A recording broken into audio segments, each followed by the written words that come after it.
ഇറാനിലെ യുദ്ധഫലമായി സ്തംഭിച്ച ലോകത്തെ നിർണായക ഊർജ്ജ ഇടനാഴിയായ ഹോർമൂസ് കടലിടുക്കിൽ സാഹചര്യങ്ങൾ ഗുരുതരമെന്ന് റിപ്പോർട്ട്. ശത്രു കപ്പലുകളെ തകർക്കാനായി മേഖലയിലുടനീളം സ്ഥാപിച്ച നേവൽ മൈനുകളെ കണ്ടെത്തി നീക്കം ചെയ്യാൻ ഇറാൻ റവല്യൂഷണറി ഗാർഡിന് കഴിയുന്നില്ല. ഹോർമൂസിലെ കപ്പൽ ഗതാഗതം സാധാരണ നിലയിലേക്ക് മടങ്ങുന്നതിന് ഇത് തടസ്സമാകും. യുഎസും ഇസ്രയേലും ചേർന്ന് ആക്രമണം തുടങ്ങിയതോടെ കഴിഞ്ഞ മാസമാണ് ഹോർമൂസിൽ ചെറു ബോട്ടുകൾ ഉപയോഗിച്ച് ഇറാൻ മൈനുകൾ സ്ഥാപിച്ചത്. ഇറാനിൽ വെടിനിർത്തൽ പ്രാബല്യത്തിലായിട്ടും ഹോർമൂസിൽ ഗതാഗത നിയന്ത്രണങ്ങൾ തുടരുകയാണ്. തങ്ങളുടെ അനുമതിയോടെ കടന്നുപോകുന്ന കപ്പലുകൾക്കായി നേവൽ മൈനുകൾ ഇല്ലാത്ത സുരക്ഷിത പാത ചിത്രീകരിക്കുന്ന മാപ്പ് റവല്യൂഷണറി ഗാർഡ് അടുത്തിടെ പുറത്തുവിട്ടിരുന്നു. ഇറാൻ അശ്രദ്ധമായി മൈനുകൾ സ്ഥാപിച്ചത് മേഖലയിലെ ഗതാഗതം പഴയപടിയാകുന്നതിന് വെല്ലുവിളിയാകുമെന്ന് യുഎസ് കുറ്റപ്പെടുത്തി. മൈനുകളിൽ ചിലത് വഴിമാറി ഒഴുകാൻ സാധ്യതയുണ്ടെന്നും വിലയിരുത്തുന്നു. അതേസമയം ഇറാനുമായി സമാധാന കരാറിൽ എത്തിയാലും ഇല്ലെങ്കിലും ഹോർമൂസ് തങ്ങൾ തുറന്നിരിക്കുമെന്ന് യുഎസ് പ്രസിഡന്റ് ഡൊണാൾഡ് ട്രംപ് പ്രതികരിച്ചു. മൈനുകൾ സ്ഥാപിക്കാൻ ഇറാൻ ഉപയോഗിച്ചിരുന്ന 28 ബോട്ടുകളും തകർത്തെന്നും ട്രംപ് അവകാശപ്പെട്ടു. ഹോർമൂസ് കടലിടുക്കിൽ ഇറാൻ നിക്ഷേപിച്ച മൈനുകൾ നീക്കുന്ന പ്രക്രിയ ആരംഭിച്ചതായും ട്രംപ് അറിയിച്ചു. ചൈന,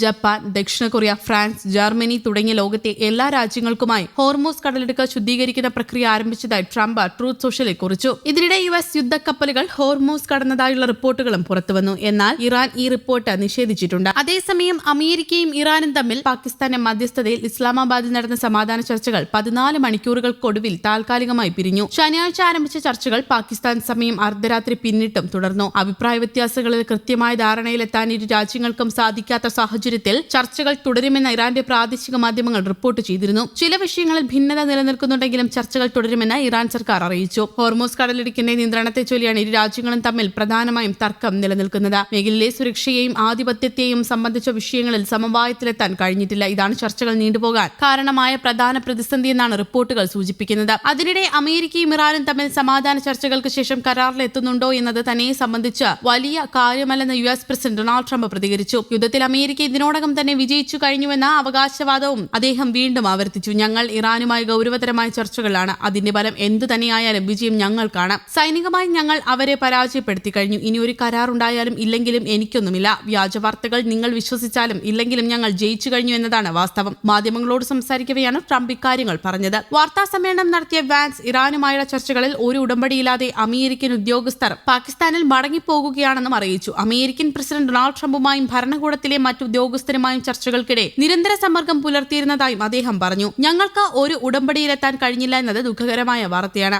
ഇത് അമേരിക്കയേക്കാൾ ഇറാനെയാണ് കൂടുതൽ ബാധിക്കുക എന്ന് ഞാൻ കരുതുന്നു. അതിനാൽ ഞങ്ങൾ ഒരു ഉടമ്പടിയിലെത്താതെ അമേരിക്കയിലേക്ക് മടങ്ങുകയാണ്. ഞങ്ങളുടെ നിബന്ധനകൾ അംഗീകരിക്കാൻ അവർ തയ്യാറായില്ല. ചർച്ചകളിൽ എന്തെങ്കിലും കുറവുകൾ സംഭവിച്ചിട്ടുണ്ടെങ്കിൽ അത് പാകിസ്ഥാനികളുടെ ഭാഗത്തു നിന്നല്ല. അവർ ഒരു അത്ഭുതകരമായ ജോലി ചെയ്യുകയും ഇറാനികൾക്കും ഞങ്ങൾക്കും ഇടയിലുള്ള വിടവ് നികത്തി ഒരു കരാറിലെത്താൻ സഹായിക്കാൻ തീവ്രമായി പരിശ്രമിക്കുകയും ചെയ്തു. ഞങ്ങൾ ഇപ്പോൾ 21 മണിക്കൂറായി ഇത് ചർച്ച ചെയ്തുകൊണ്ടിരിക്കുകയാണ്. ഇറാനികളുമായി ധാരാളം വിഷയങ്ങൾ ചർച്ച ചെയ്തു. അതാണ് നല്ല വാർത്ത. ഞങ്ങൾക്ക് ഒരു ഉടമ്പടിയിലെത്താൻ കഴിഞ്ഞില്ല എന്നതാണ് ദുഃഖകരമായ വാർത്തയെന്നും വാൻസ് പറഞ്ഞു. News desk, Kerala Kaumudi.